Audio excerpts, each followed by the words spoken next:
Paano makabayad sa utang ng mabilis? Ikaw ba'y baon sa utang ngayon? Gusto mong mabayaran ng maraming utang mo sa mabilis na paraan? Kung gusto mong malaman yan, pakinggan mo ang bidyong to. Ilang minuto lang to. Sobrang dami mong matututunan dito. Tuturuan kita kung paano bayadan ng utang ng mabilis na paraan. Kaya pakinggan mo. Tapusin mo ang bidyong to. So by the way, kung hindi mo pa ako kilala, ako nga po pala uli si Darcel Robles. Isa po kong negosyante na may 5 taon na pong karanasan sa mundo ng pagnenegosyo. Paano mabayaran ng utang? Yang madaming utang mo. Paano bayaran niya ng mabilis na paraan? Kung gusto mong malaman yan, may kwento ko sa iyo. Ang kuya ko, ang kapatid ko ay nabaon sa utang dati dahil sa pamilya niya. Kasi agad-agad siya nagpamilya, agad-agad siyang nag-asawa. Kapatid ko, nakita ko ang buhay niya kung paano siya nabaon sa utang. Pero nabayaran niya yun. Mabilis na paraan, 1 taon bayad niya lahat. Ano ang ginawa niya? Ikukwento ko sa iyo. Ang kuya ko, napakagaling niyan sa pagbebenta. Kapag mag-a-apply siya ng trabaho, alam mo lagi ang position niya? Sales agent, ahente. Ang kuya ko, nagtrabaho sa siomay, dimsum. Alam mo ba yung dimsum na yan? Nagtrabaho dyan ang kuya ko. Kinainggitan siya ng mga katrabaho niya.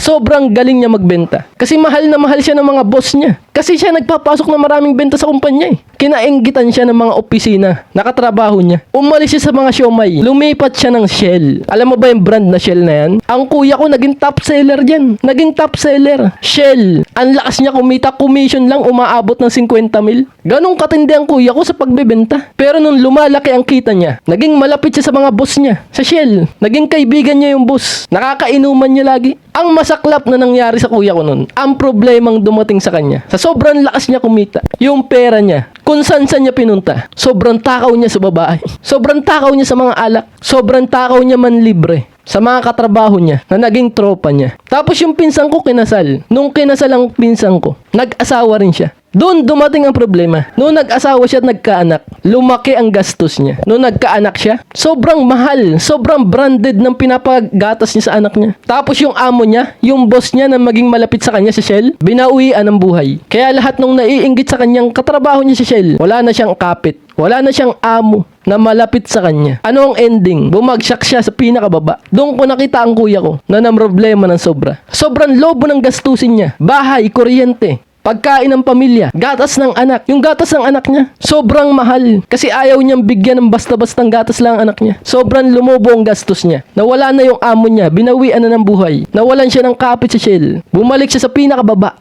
At ang dami nang nagagalit sa kanya sa trabaho niya. Mga naiinggit sa kanya dati. Wala na nagtatanggol sa kanya, wala na yung amo niya eh. Wala na yung boss na malapit sa kanya. Ano ang ending? Umalis siya sa trabaho uli ng Shell. Nag-sideline na lang siya. Pero yung gastusin niya lumobo. Dahil sa gatas ng mga anak niya, pagkain ng pamilya niya. Doon siya nadali. Doon lumobo ng lumobo utang niya. Kakaunti ang kinikita niya. Ang laki ng gastusin niya, hindi bumababa kada buwan. Fix ang gastos niya. Pero yung pinagkakakitaan niya bumaba. Ano ang ending? Mangungutang ka talaga para sa pamilya mo. Yun ang masaklap na nangyari sa kuya ko. Lumobo ng lumobo utang niyan. Hanggang sa dumating sa punto na nakita ko siyang umiiyak. Nakita kong umiiyak siya. Kasi hindi na niya alam ang gagawin niya. Pero alam mo ang ginawa niya? May karanasan siya dati na naging OFW siya sa Taiwan. Kaya yun ang ginamit niya. Yun ang ginamit niya, yung experience niya. Nag-apply siya ngayon sa Europe.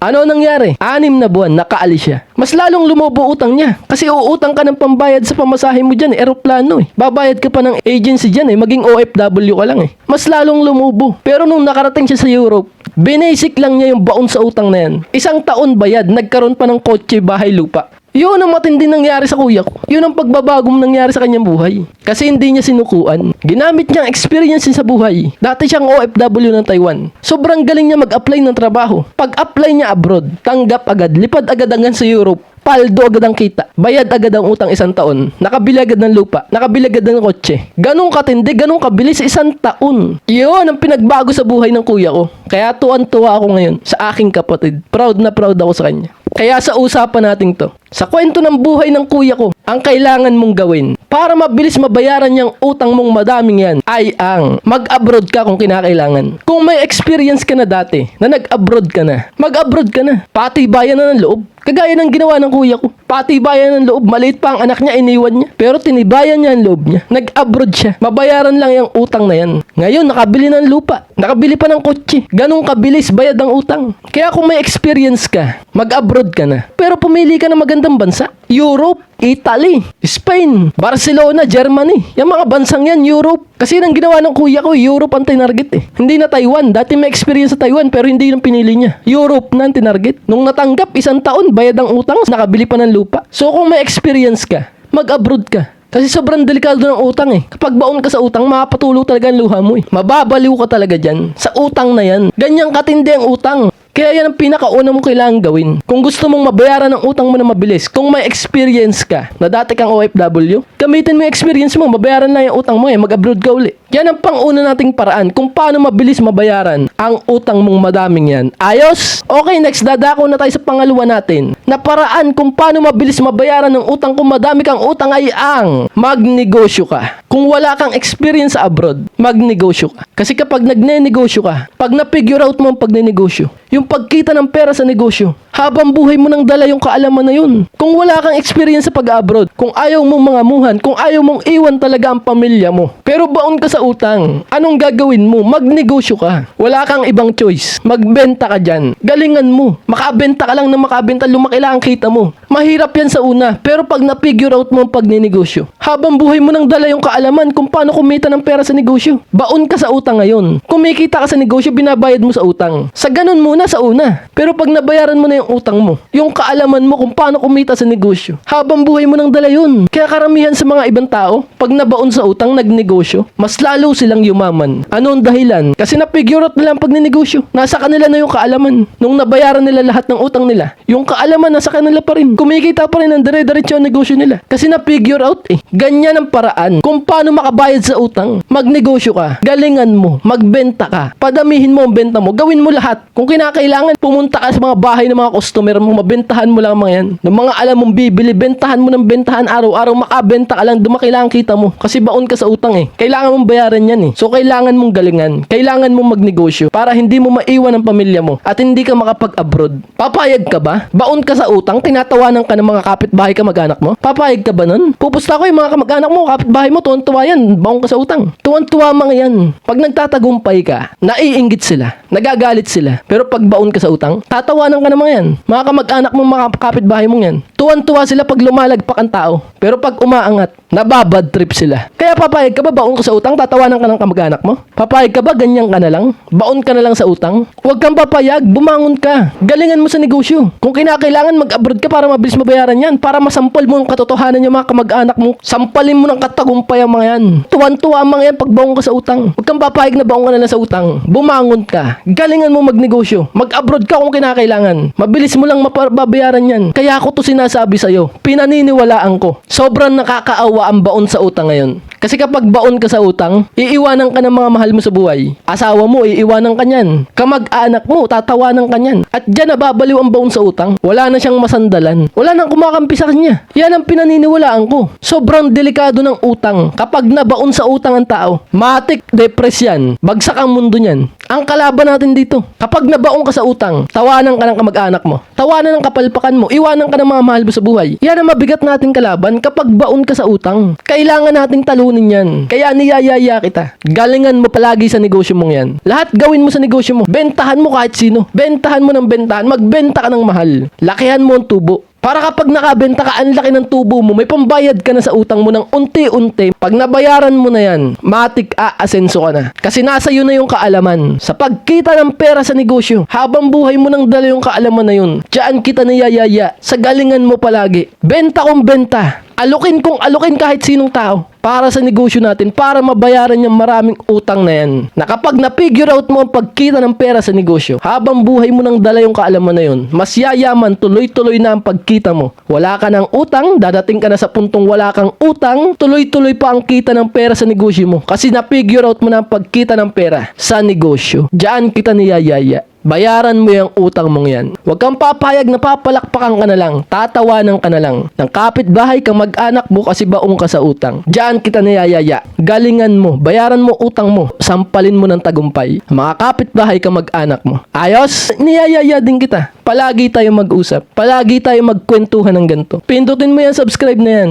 Kakampi mo ko. Kasama mo ko. Pindutin mo yan, subscribe na yan. Mga kanegosyo ko, alam ko hindi madali. Bayaran yung utang na yan. Lalayo ka ng pamilya mo. Mag-a-abroad ka. Magne-negosyo ka ng sagad. Papupuyat ka. Yung tipong nakahiga ka na, iniisip mo pa ang utang mo. Alam kong pagod ka na. Pero isipin mo mang umaasa sa'yo. Isipin mo ang pamilya mo na umaasa na kayang-kaya mo yan. Naniniwala pa rin sa'yo. Yung iba iniiwanan ng asawa. Iniiwanan ng pamilya kasi baon sa utang. Pero kung ikaw, ang pamilya mo, natiis ka kahit baon ka sa utang, tinutulungan ka, bumangon ka, magtrabaho ka, kumilos ka, galingan mo sa negosyo mo. Kasi kapag napigurot mo ang pagninegosyo, habang buhay mo nang dala yung kaalaman na yun, kumikita ka sa negosyo mo. Unti-unti mo nababayaran ng utang mo. Pagtagal mo, mawawala na ang utang mo. Pero tuloy-tuloy pa rin kikita ang negosyo mo. Saan ka pa? Tuloy-tuloy na ang pagyaman mo dyan. I-figure out mo pag ninegosyo. Bayaran mo ang utang mo. Nandito ako palagi, kapwa negosyante ko. Palagi tayo mag-uusap. Papapanood mo ako lagi dito. Palagi tayo magkwekwentuhan ng ganito. Kapwa negosyante ko, bago ko tapusin to, ang tunay na talo,